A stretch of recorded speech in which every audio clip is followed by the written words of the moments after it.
Bonjour à tous, j'espère que vous allez bien. On se retrouve aujourd'hui pour une toute nouvelle vidéo qui va être comment bien débuter avec le système des enveloppes budgétaires. Comme vous le savez, ça fait maintenant 7 mois que j'ai commencé les enveloppes budgétaires et grâce à elles, j'ai réussi à faire de très belles économies. Et je vois sur certains commentaires dans mes vidéos que les personnes ne savent pas par où commencer, ne savent pas comment organiser leur budget. Du coup, je me suis dit que c'était bien. Là, on est au mois de septembre, c'est la rentrée, on est pumped up, on est à fond dedans. Donc voilà, faire un petit point, comment moi j'ai débuté avec le système des enveloppes budgétaires, pourquoi est-ce que ça fonctionne. Si vous ne me connaissez pas, je m'appelle Claire, j'ai 26 ans. Et sur ma chaîne, vous retrouvez des vidéos au niveau du budget ou au niveau du lifestyle. Donc si ces thèmes vous intéressent, n'hésitez pas à vous abonner à la chaîne. Et c'est parti tout de suite pour voir comment bien débuter avec le système des enveloppes budgétaires. Alors, comme vous pouvez le voir sur ma feuille, j'ai donc recensé les 13 étapes qui pour moi sont indispensables. Tout d'abord, la première étape, c'est une question à se poser, c'est pourquoi est-ce que je débute? Moi, pour ma part, j'ai débuté les enveloppes budgétaires parce que vraiment, j'avais pas vraiment idée d'où partait mon argent et je voulais savoir où partait mon argent pour pouvoir ensuite faire des économies, pour pouvoir comprendre quels étaient mes principaux postes de dépenses. Il y en a certains, je me suis rendu compte que je pouvais largement les réduire sans pour autant me sentir mal, sans pour autant faire des restrictions de malade, mais c'est juste que je ne me rendais pas compte d'où partait mon argent. Ça peut être pour débuter parce que vous avez un énorme projet et que vous avez besoin de mettre beaucoup d'argent de côté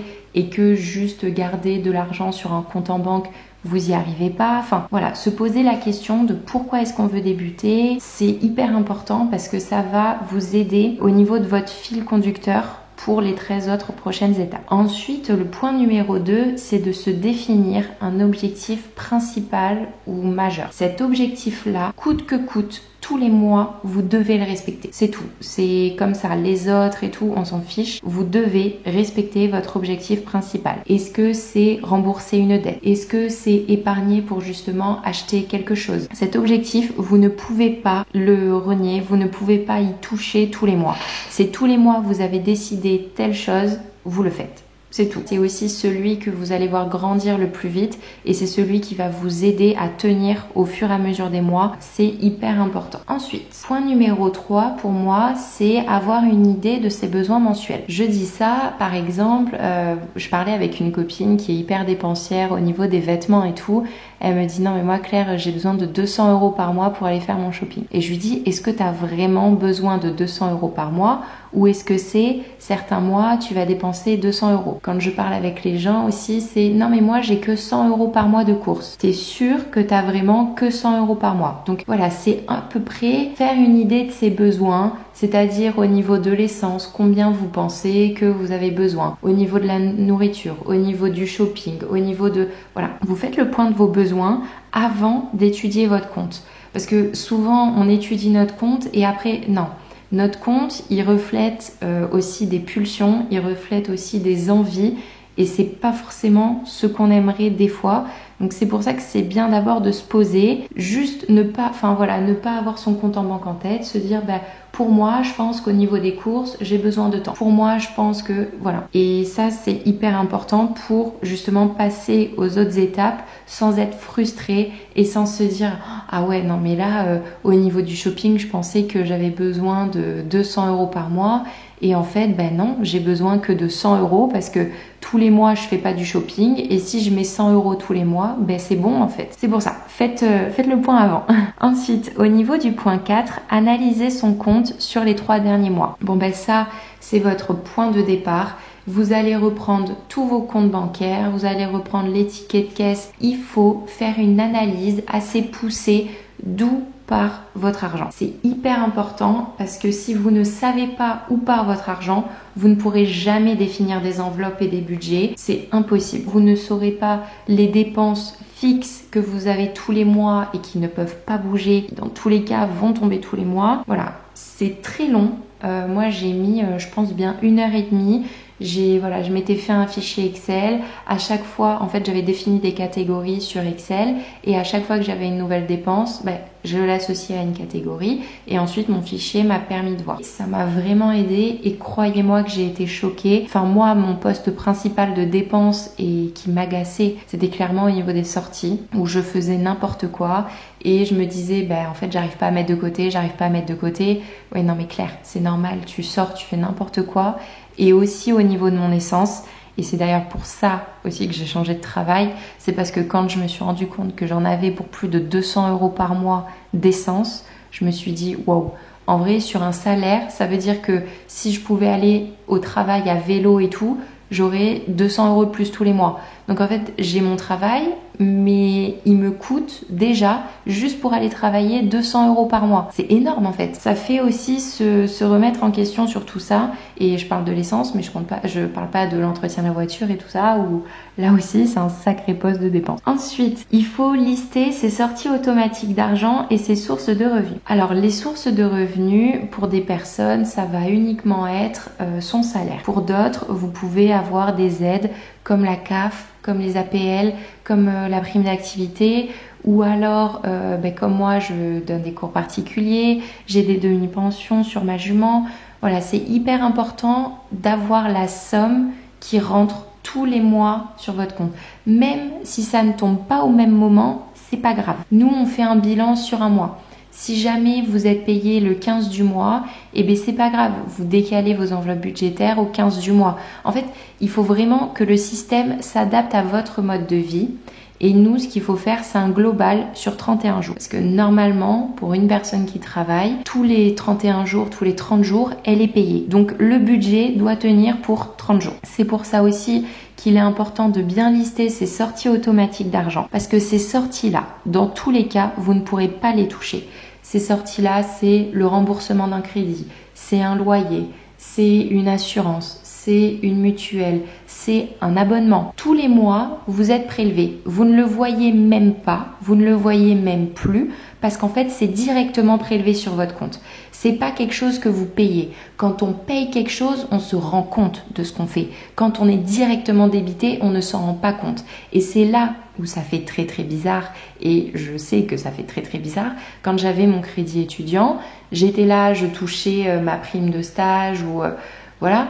Et là, je voyais quoi? J'étais à moins 172 € là. D'accord, ok.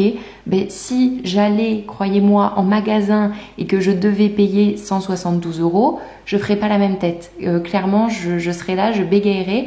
Alors que là, en fait, pour moi, c'était devenu normal. Mais c'est pas normal. Donc vraiment, faites le point sur vos sorties automatiques d'argent. Et croyez-moi, vous risquez d'avoir de très très belles surprises. Ensuite, point numéro 6, c'est faire le point sur ses dettes en cours. Et si jamais vous avez un crédit avec un intérêt, c'est très très urgent. Je le surligne même, c'est très très urgent. Vraiment, un crédit avec des intérêts, ça vous coûte énormément d'argent. Des fois, je suis d'accord, suivant comment se passe la vie, on est obligé d'y passer. Oui, j'ai été étudiante, j'ai pris un crédit étudiant, oui, mais on le rembourse le plus vite possible, s'il vous plaît. C'est des crédits, ça coûte une fortune. Déjà que rembourser 10 000 €, 15 000 €, 20 000 €, c'est une somme. Mais si au final, on se retrouve à devoir rembourser 12 000, 17 000, c'est encore plus cher en fait. Et 2 000 €, à l'heure où on est, c'est pas rien. Donc, on fait le point sur ses dettes en cours, on se met les crédits avec intérêt en rouge. Et cela, même si c'est pas notre objectif majeur, croyez-moi que ça va devenir un point très très critique. Ensuite, point numéro 7, c'est trouver un revenu passif pour le futur. Il faut savoir, donc j'ai lu un livre qui s'appelle Père riche, Père pauvre. Il m'a énormément fait réfléchir sur mon mode de consommation. Il m'a beaucoup aidé à me rendre compte qu'en fait, j'étais clairement dans de la surconsommation. Vous savez, on se voile souvent la face, on est là, non mais c'est les autres, c'est pas moi, machin et tout. Pas du tout. J'étais dans un mode de surconsommation. Je n'avais presque que des revenus actifs, des revenus où je devais travailler en échange d'avoir un salaire.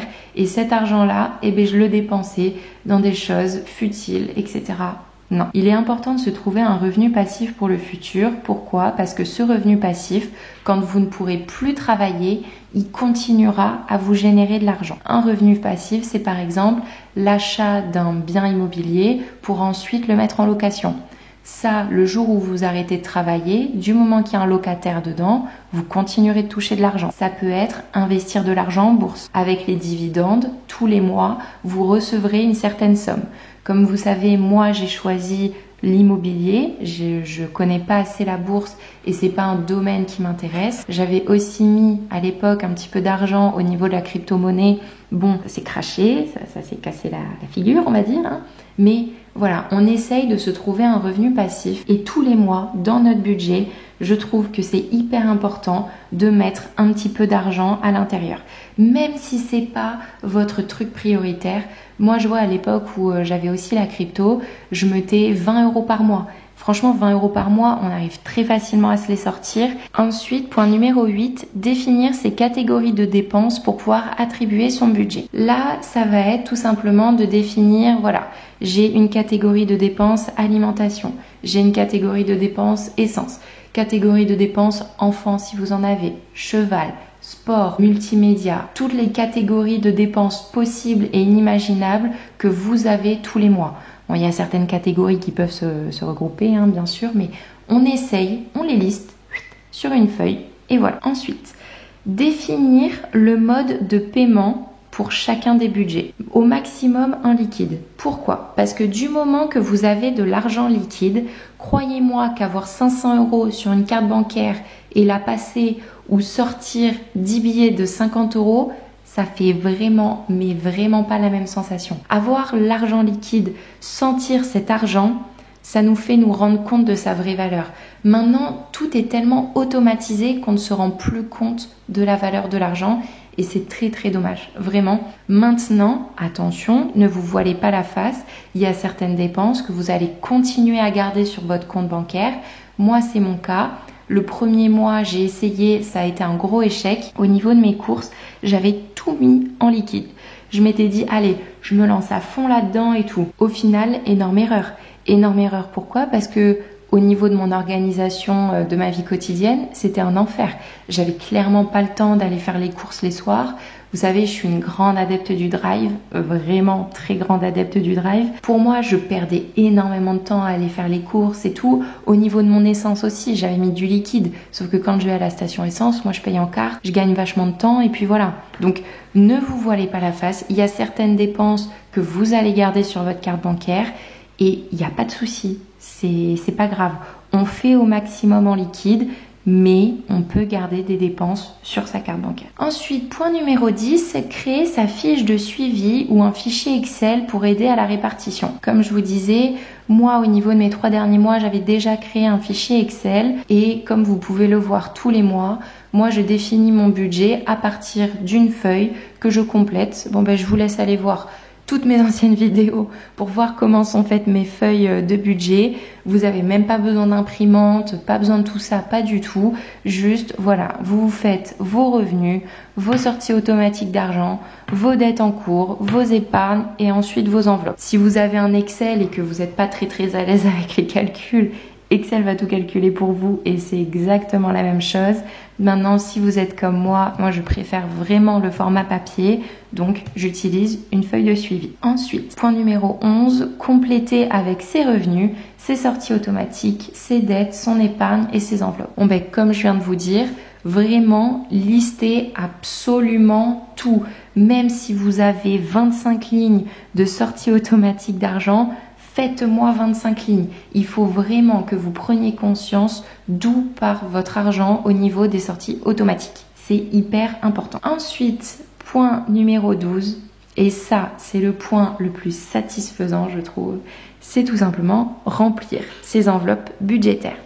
Alors moi, comme vous savez, hop, il est juste ici, j'ai un carnet que j'ai acheté sur Amazon. Il me semble que je l'ai payé 20 €.